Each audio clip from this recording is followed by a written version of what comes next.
about, or actually I call it Masquerade and Heroes. It is one subject that I feel very good about because in it I pinpoint things and I identify those things and their heroes. Okay.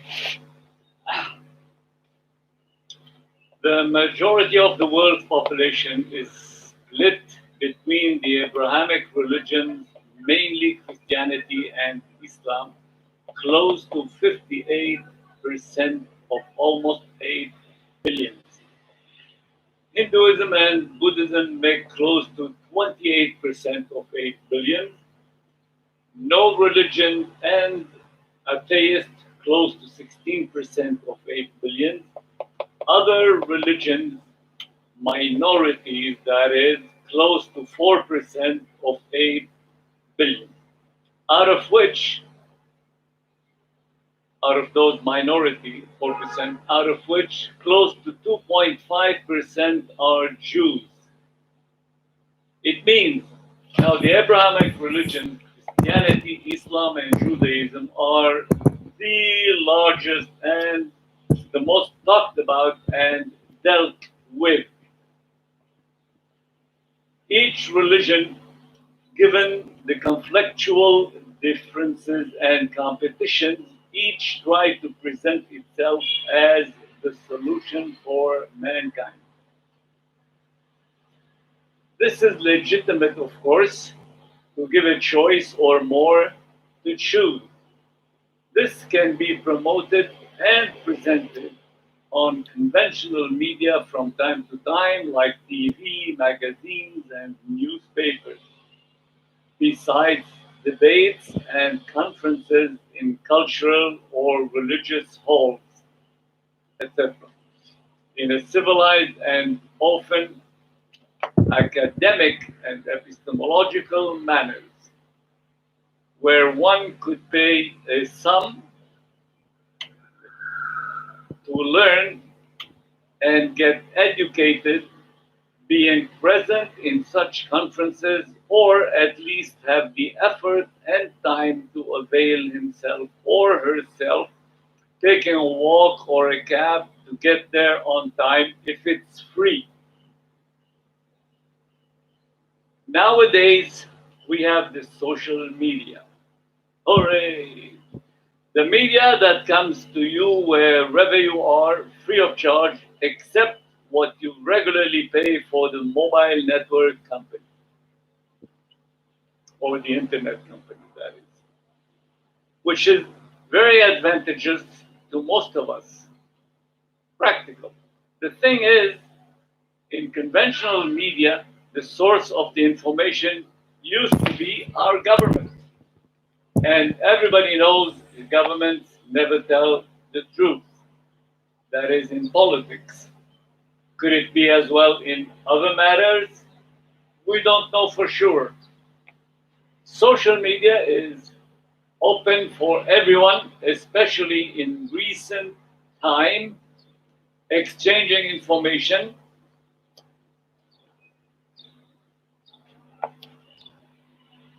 and more resourceful.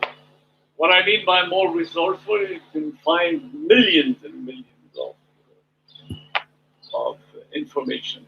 That's what I mean. And reliable depends because of instantaneous validation and verification and connection, which means you can interact with directly. Whatever. Social media, like everything else, had a good side and a bad side in transmitting information because it has no certification aspect to validate the truthfulness of any such information. It's up to you to believe or not to believe what you hear and see. Going back to the religious issues now, as we started with the Abrahamic religion, it is so ironic to see any which person talking about or criticizing any which subject of any religion. The irony is, not only we have innumerable savvy individuals, cosmopolitans, and phony epistemologists, or pretentious scholars, etc., acting, producing, directing, and promoting, particularly videos on YouTube. That is available to anyone. Yes, anyone. Which is turned to a masquerade where the heroes, the authors, the actors, etc., are actually disguised or put on a deceptive appearance and act under false pretenses, only to distort one religion or religious symbol. And the big irony is, and what I really mean it, is most of this masquerade and those heroes, they aim and they target Islam and Muhammad the Prophet, and not forgetting Allah Himself. God created, that is.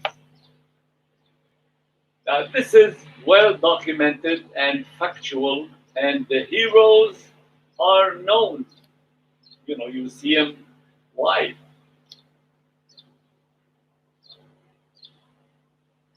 Ironically, they do have followers,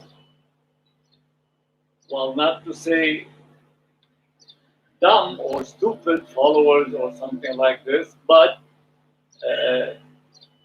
followers in heedlessness, in the status of ignorance and heedlessness, exactly like most of those heroes. Why? I'll tell you why.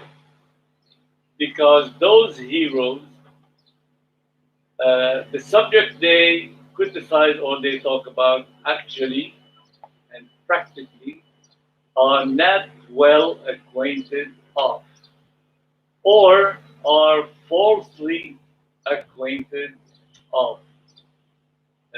Like they have it from a fake source, from a bad source. What I mean by bad is not because it's not my source or your source or something. No, but it's because it's not founded, and it's shaky sources. That's what I mean. In our subject in Islam, especially from hadith. And hadith, as we should know, most of it, if not all of it, is fabricated.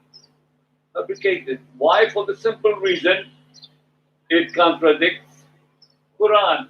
So if Islam is Quran from Allah, then hadith is not Quran, is not from Allah, especially when hadith is contradicting the verses of the Quran that are from Allah, whether we believe in it or not, whether it's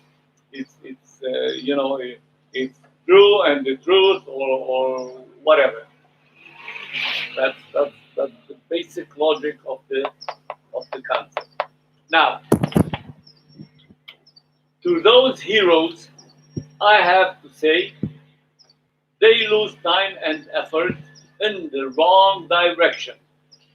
Islam was, historically, for 1400 years, Islam was, still, and will be targeted by such pretentious and dramatically ignorant of the subject they try to distort because they can't read with their mind's eye to understand what they read, especially not reading and understanding the Quran, not the Hadith. The Hadith, they will understand it quickly because they have that that thought to attack and, you know, distort Islam and Muhammad and God and everything.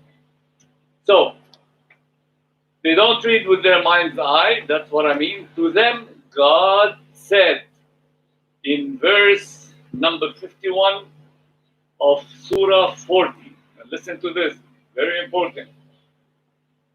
Verily, we shall succor our apostles and those who believe in this life and on the day whereon the witnesses will stand forth. It means God is talking. He will support his prophets and the followers, the believers, and I mean in this life and on the day of judgment, that is what it means now. Whether you believe or not, this is a statement coming from God. God doesn't need to defend. God just send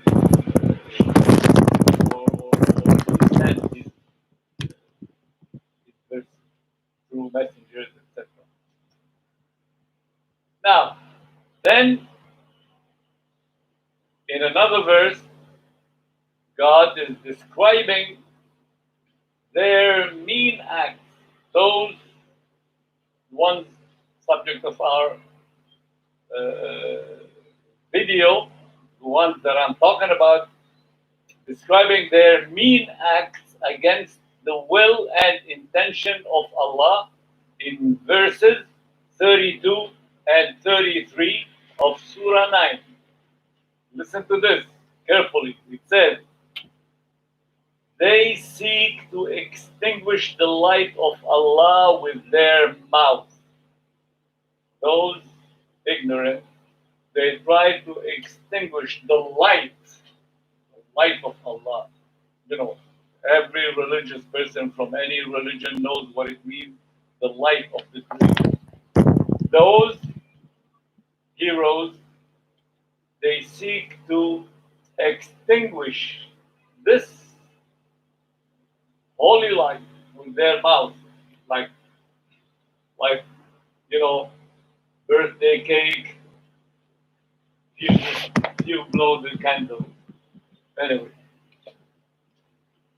I continue the verse. It says, and Allah refuses but to perfect his light, although the infidels may detest.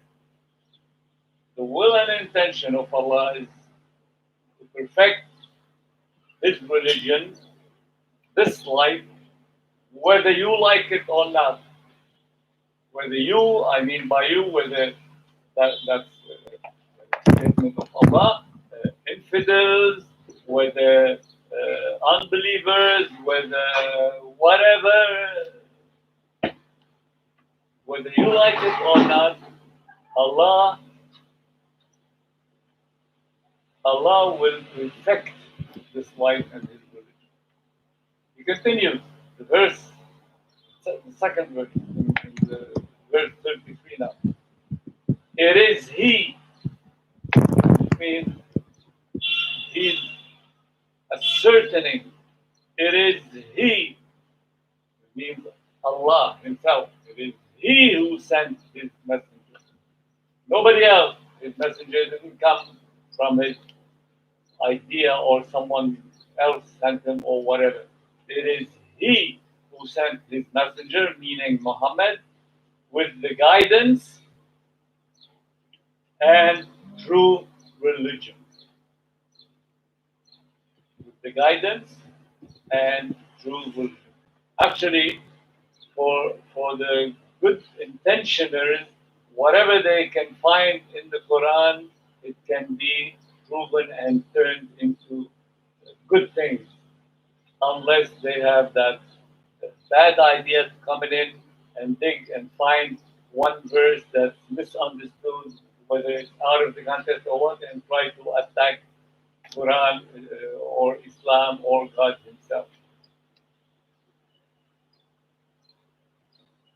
Okay, the verse concludes that He makes So it is He who sent His messenger with the guidance and true religion, that He make it prevail over all religions. And I'll explain this because it's worth explaining. Although the infidels may be there, whether be infidels, those people we talk about, whether they like it or not, this religion will prevail. How? I'm going to tell you how. Now, if we go back to Abraham, whom we call father of the prophet, uh, he is the first prophet, and then from Abraham or after Abraham came so many other prophets. If all of them are the prophets of God, and if, as the Abrahamic religion, three of them pretend that these prophets are the prophets of God, and that God is the one God that those religions, the Abrahamic religion, worship, then how can it be that all these conflicts are coming from differences and whatever? How can it be coming from the same God? It's impossible. Actually, if we think about it logically, God has one religion. Yes, it's called Islam. From the time of Abraham until Muhammad. Now, sometimes in some centuries, some people, some whatever scholars, and then they called it Judaism, Christianity, Sabbaism, and so on. Many, probably a few other things. But all of them, if we agree that the messengers of those religions are descendants from Abraham, prophet of God, it means all of them of God, then it means logically God has only one religion. It is Islam. Thank you.